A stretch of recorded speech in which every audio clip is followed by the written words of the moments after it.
Olá, meu nome é Guilherme. Eu ensino fotografia utilizando o celular. Hoje eu quero mostrar para vocês os principais componentes de uma câmera digital. Uma câmera de celular, como elas fazem as fotografias e quais as principais diferenças.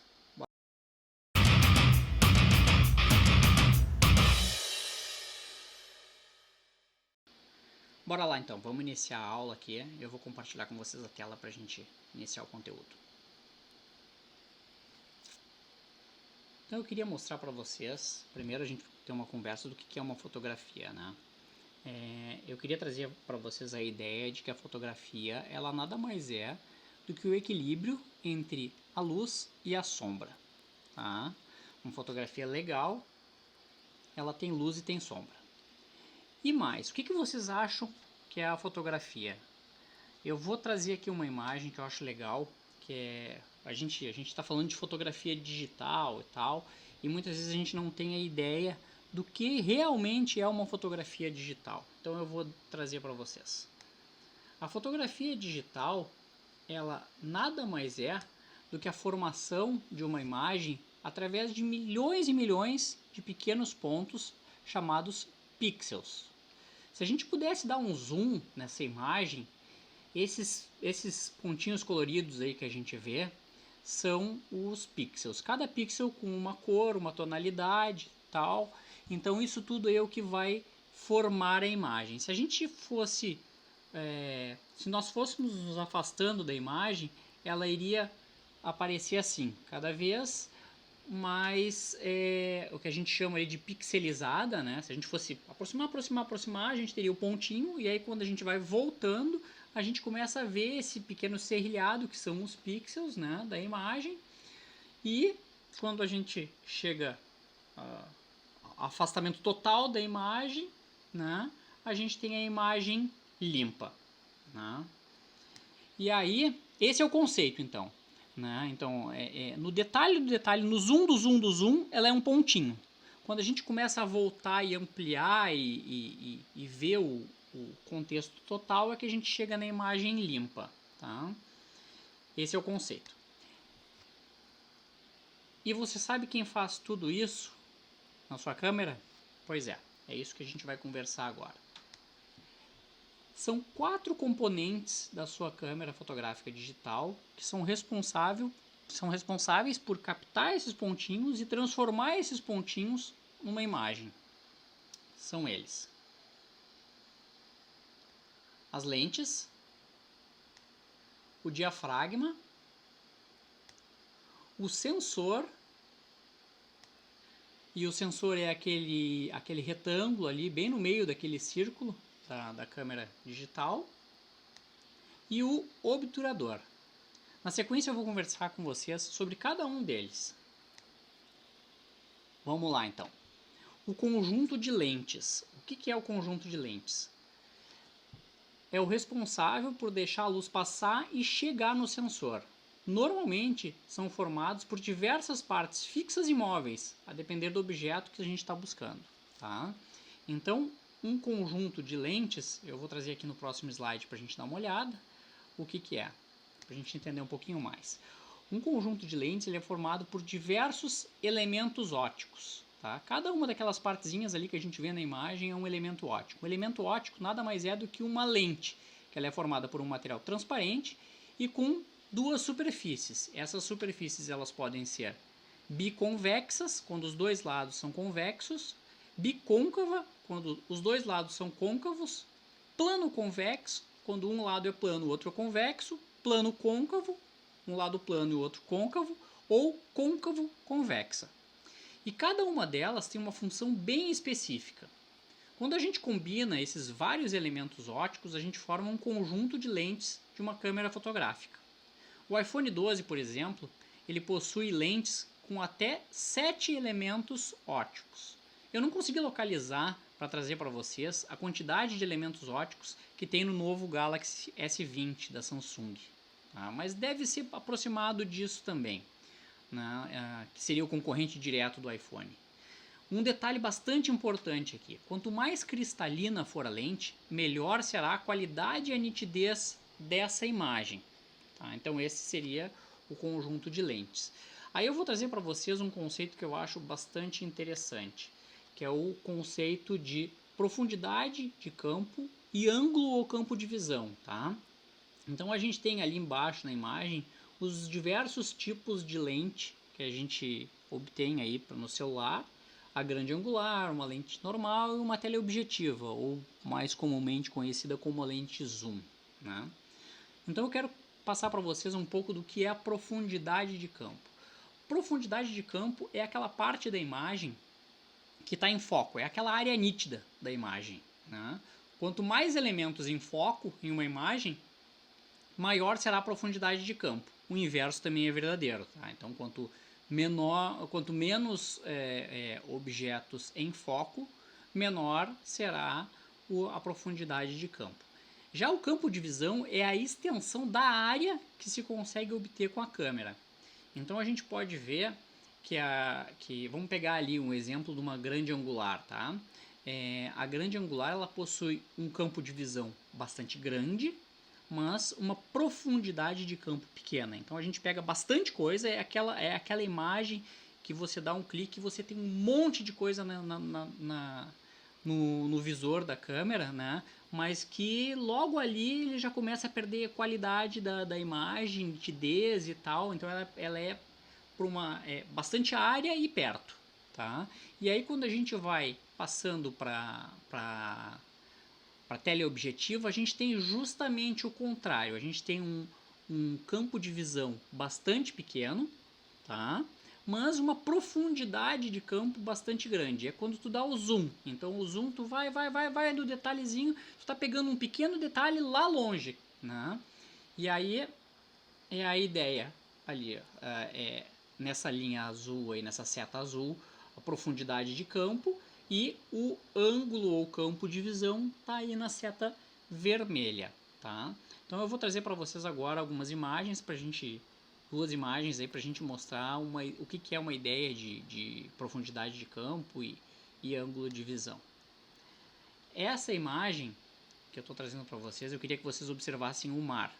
Né? O mar ele já tem um certo desfoque. A intenção aqui é destacar o cão. Então, o que a gente tem aqui? A gente tem uma imagem em que eu não tenho uma profundidade de campo grande. Né? Eu tenho o assunto principal, que é o cão em foco, e o mar, a partir de uma certa distância, eu já não tenho um nível de detalhamento tão apurado. Tá? Aqui não usou uma lente... aqui utilizou uma lente normal, tá? Não foi utilizado nenhuma uma grande objetiva, porque a gente não tem uma área muito grande, nem uma lente de zoom, porque não está pegando o detalhe do detalhe. Ela é uma lente, aqui, pelo que eu pude observar, é uma lente convencional, tá? Então, aqui, ó, pouca profundidade de campo, foi o que eu falei para vocês. Já nessa outra, a gente vai ter muita profundidade de campo, né? Dá para observar que todos os elementos da foto estão em foco. Não tem nenhum ali que a gente possa dizer, bah, aquele ali está desfocado. Não, a foto inteira ela tá em foco, tá? Então aqui a profundidade de campo seria total, tá? Então basicamente é isso aí que o conjunto de lentes vai te dar. Aí eu queria trazer uma ideia para vocês. O telefone de vocês já observaram o telefone? Ele possui mais de uma câmera traseira, né? Então, cada uma delas tem uma função específica. E você sabe o motivo disso? Pois é, eu vou explicar isso para vocês. O diafragma, que ele vai ser representado pela letra F, f-stop, F barra e um número, possui apenas um tamanho nos celulares, tá? Ou seja, o diafragma ele é fixo, ele não pode ser ajustado. Eu vou explicar um pouco mais para vocês sobre diafragma agora na sequência. Então, o diafragma ele é um dispositivo circular responsável por regular a quantidade de luz que vai chegar no sensor da câmera. Ele possui diversos tamanhos de abertura, que variam entre f1 e f32. E aí eu vou mostrar para vocês as aberturas agora. O f1 ele é o mais aberto, é o diafragma mais aberto. E o F32, ele é o mais fechadinho, tá? Quanto mais aberto tiver o diafragma, mais luz vai ser captada no sensor. Mais luz deixa passar por aquele orifício, né? E chega ao sensor. Eu até queria falar um pouco de f-stop, mas eu acho que aí a gente vai entrar na questão de mais técnica, mais um tecniquez da coisa, não vou conversar com vocês sobre isso, tá? Eu só preciso que vocês lembrem, que vocês tenham a ideia de que essa relação ela é inversa. Quanto menor o número do diafragma, mais aberto ele está, e quanto maior o número do diafragma, mais fechado ele está. Mais fechado, menos luz, mais aberto, mais luz. Tá? Vamos lá, e agora vamos falar um pouquinho de sensor. O sensor ele é o responsável por captar a luz e formar a imagem. Tá? Ele, juntamente com o conjunto de lentes, é o responsável pela qualidade das imagens. Ele é o equivalente ao filme das máquinas fotográficas antigas. Um sensor, quanto mais megapixel ele tiver, ele vai te possibilitar imprimir, ampliar fotos em tamanhos maiores. Tá? Um sensor de 12 megapixels vai te dar um tamanho máximo de foto sem distorcer a imagem, e um sensor de 50 megapixels vai te dar uma imagem ampliável muito maior. Vamos falar um pouquinho sobre a sensibilidade dele. Como eu disse para vocês, o sensor ele é o equivalente ao filme da máquina fotográfica, tá? E nas máquinas fotográficas a gente tinha lá o filme ASA 100, ASA 200, ASA 400. O que era isso? É a sensibilidade daquele filme à presença de luz, certo? Então, um filme ASA 50, ele tinha uma baixa sensibilidade à luz. Ele precisava de muito mais luz para marcar aquele filme. Então, quando a gente ajusta o sensor da nossa máquina fotográfica digital para menos, a gente está justamente compensando isso. A gente está dizendo que, puxa, eu tenho luz demais no meu ambiente e eu preciso diminuir a sensibilidade do meu sensor para que ele não capte toda essa luz que eu tenho no meu ambiente. Por outro lado, a gente tem que, conforme a gente vai aumentando a ISO, né, tu vai tendo mais sensibilidade ao sensor, né, e ao mesmo tempo mais ruído na imagem. Então, o que é ruído na imagem? É aquele pixelizado, aquela sensação de uma imagem mais granularizada, entende? É exatamente como está ali no slide. A gente tem uma imagem limpinha lá nos 50, conforme a gente vai aumentando, se a gente mantivesse a luz padrão, a gente não alterasse o nível de iluminação, a gente teria que lá nos 25 e 600, tu tem uma imagem com bastante granularização, tá? Então, no outro lado, nesse lado mais sensível, com ISO mais alto, é utilizado normalmente para a gente utilizar em ambientes com pouca luz. Então, no lado baixo, muita luz no ambiente, no lado alto, pouca luz no ambiente. Agora eu vou mostrar para vocês no iPhone e no Android como é que a gente faz para regular a sensibilidade do sensor. Vamos lá. Então eu vou apresentar para vocês os dois vídeos, tá? Eles vão rodar simultaneamente, eu quero que vocês vejam. Vão aparecer duas imagens agora na tela, quando eu clicar. Na esquerda a gente vai ter o iPhone, na direita a gente vai ter um Xiaomi Redmi Note 8, tá?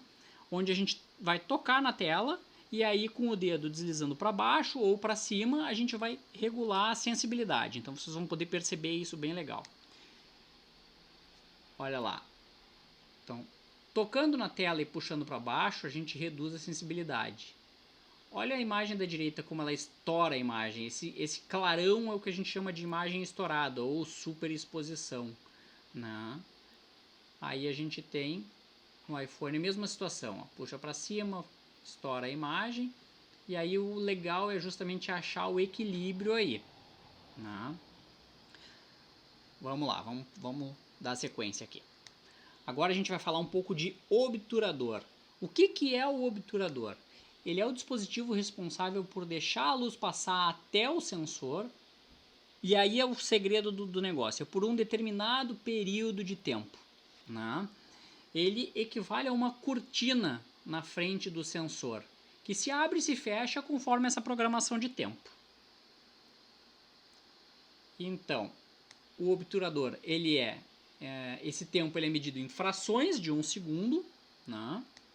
E aí a gente tem ele com uma fração muito pequena de 1 segundo, a gente tem um disparo que a gente chama de rápido, um disparo, a velocidade de disparo muito alta, né? E essa velocidade de disparo muito alta tem por característica congelar a imagem, né?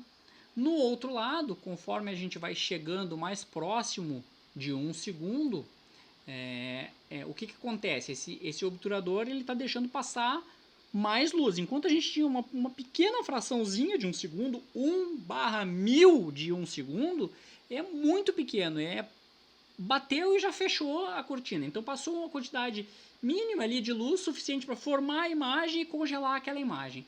Quando a gente vai deixando a imagem mais tempo, a gente está captando mais movimento do ambiente como um todo, tá? E aí a gente, conforme for chegando mais próximo de 1 segundo e aumentando, a gente tem a ideia de movimento, tá?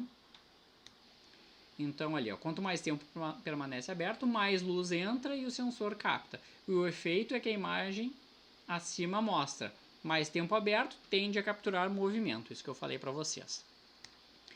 Aqui, ó, é o que eu quero mostrar para vocês, a diferença do que é o sensor e o obturador.